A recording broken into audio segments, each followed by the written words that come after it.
Assalamualaikum warahmatullahi wabarakatuh. Perkenalkan, nama saya Rahul Rambo Fakar dengan NIM 2010-2078 dari Prodi Sistem Informasi. Sini saya akan menjelaskan tentang tugas akhir konsep sistem informasi dalam pembuatan diagram konteks.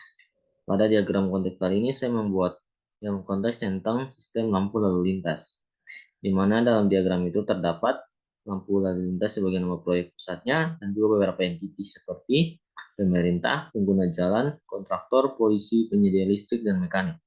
Dan juga saya menghubungkan semua entiti itu ke dalam proyeknya menggunakan konektor seperti berikut: mendanai menggunakan rancang, menerbitkan, memasukkan, merancang. Berikut penjelasannya. Itu pemerintah ini berperan untuk mendanai proyek untuk pembuatan lampu lalu lintas tersebut. Lalu mekanik di sini untuk merancang sistem di balik proses dari lampu lalu lintas tersebut. Lalu penyedia listrik di sini untuk memasuk listrik agar lampu lalu lintas itu dapat terus bekerja. Lalu saya mempunyai kontraktor yang bertugas untuk merancang konstruksinya, jarak pembuatannya, dan di mana penempatannya. Lalu untuk menerbitkan area di sekitar lalu lintas, saya menggunakan polisi sini untuk berperan untuk menerbitkan area di sekitar lampu lalu lintas tersebut. Lalu di sini juga ada pengguna jalan yang bertugas sini untuk menggunakan hasil dari proyek lampu lalu lintas ini.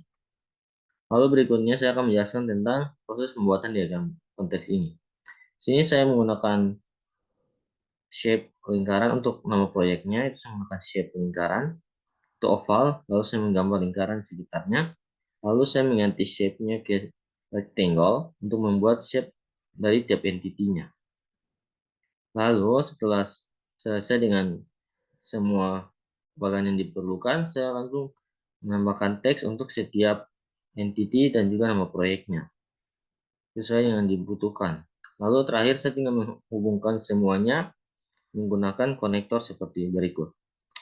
Mungkin sekian dapat saya sampaikan tentang hasil dari pembuatan diagram konteks saya. Kurang lebihnya saya mohon maaf. Wabillahi taufiq wal hidayah. Wassalamualaikum warahmatullahi wabarakatuh. Assalamualaikum warahmatullahi wabarakatuh. Shalom teman-teman semua. Perkenalkan, nama saya Ricky WMSC dengan NIM 220102 dari Prodi Sistem Informasi kelas SI2C.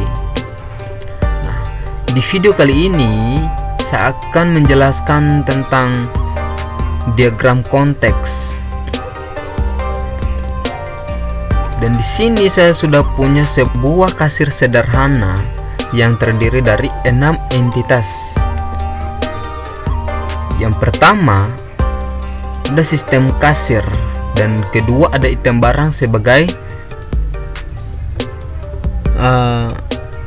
lakukan transaksi, dan pelanggan sebagai melakukan pembelian.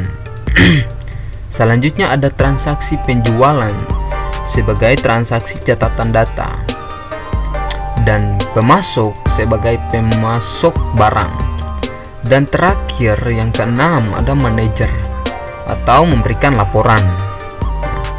Yang pertama sebagai sistem kasir.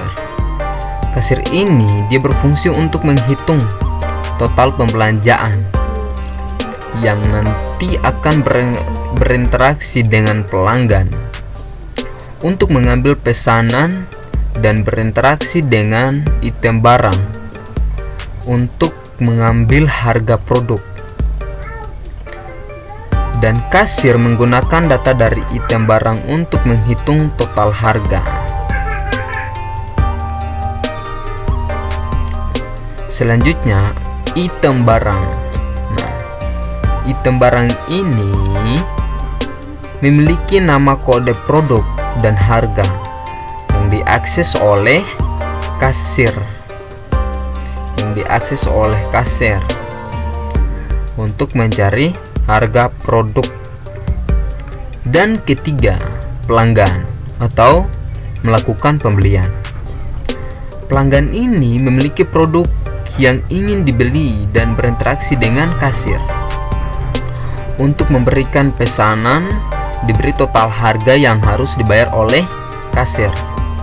Nah, dan kasir menerima input dari pelanggan tentang produk yang ingin dibeli oleh pelanggan tersebut. Selanjutnya, yang keempat, transaksi penjualan atau transaksi catat data. Nah, transaksi penjualan ini dia merekam semua informasi tentang setiap transaksi penjualan yang berhubungan dengan kasir dan pelanggan dan berisi detail seperti daftar produk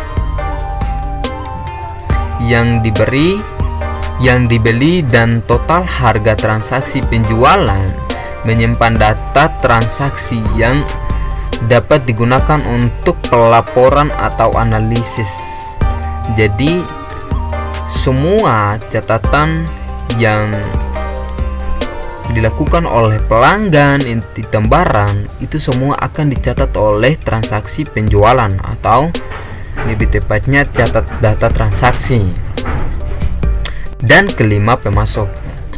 Nah, pemasok ini dia menyediakan produk kepada toko atau kasir, nah, dan berinteraksi dengan manajer untuk mengelola stok produk yang disediakan pemasok.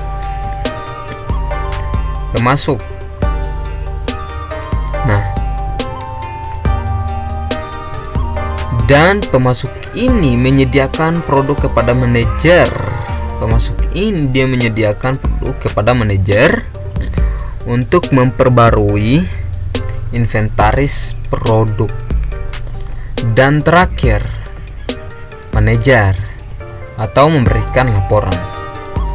Manajer ini tugasnya untuk mengelola inventaris produk dan berinteraksi dengan kasir untuk memperbarui data produk, dan manajer memperbarui data produk yang nantinya akan diakses koneksi atau keterkaitan tambahan. Oke, baik teman-teman semua, itulah video singkat dari saya tentang sebuah kasir sederhana. Assalamualaikum warahmatullahi wabarakatuh. Shalom. Halo semuanya, perkenalkan nama saya Lady Soselisa. Di sini saya akan mempresentasikan hasil UAS proyek saya, diagram konteks sistem marketing kosmetik. Nah, sistem marketing kosmetik yaitu yang pertama dia terdapat produk kosmetik. Di dalam produk kosmetik ada merek, jenis produk, terus kandungan dan manfaat produknya, kemasan dan desain, terus harga.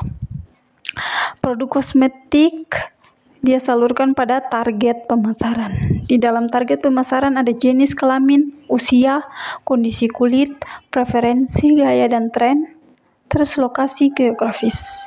Yang ketiga, saluran distribusi. Saluran distribusi dia bisa secara offline maupun online.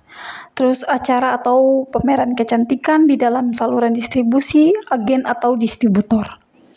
Poin yang keempat, konten pemasaran. Di dalam konten pemasaran ada iklan cetak dan digital. Terus video tutorial, ulasan pelanggan, konten media sosial, artikel, blog kecantikan. Yang kelima, influencer dan kolaborasi. Di dalam influencer dan kolaborasi ada selebriti atau tokoh publik, blogger atau youtubers kecantikan, terus ahli kecantikan, terus ada koneksi dengan komunitas kecantikan. Poin yang keenam, strategi promosi. Strategi promosi ada terdapat diskon dan penawaran khusus, terus sponsor acara kecantikan, terus kemitraan dengan merek lain. Yang ketujuh, analisis kinerja. Di dalam analisis kinerja ada penjualan produk, keterlibatan di media sosial, tingkat konversi iklan, terus tanggapan pelanggan, terus analisis tren pemasaran. Poin yang terakhir adalah respon pelanggan. Respon pelanggan itu seperti upaan balik pelanggan, pertanyaan produk, keluhan atau masalah, terus permintaan perbaikan produk. Oke, itu sekian dari project UAS saya. Sekian dan terima kasih. Assalamualaikum Ibu, pada kesempatan kali ini saya akan mempresentasikan hasil proyek ujian akhir semester saya, yaitu diagram konteks mengenai sistem pembelian barang. Penjelasannya sebagai berikut. Sistem pembelian barang menerima barang dari bagian gudang menggunakan SPOB.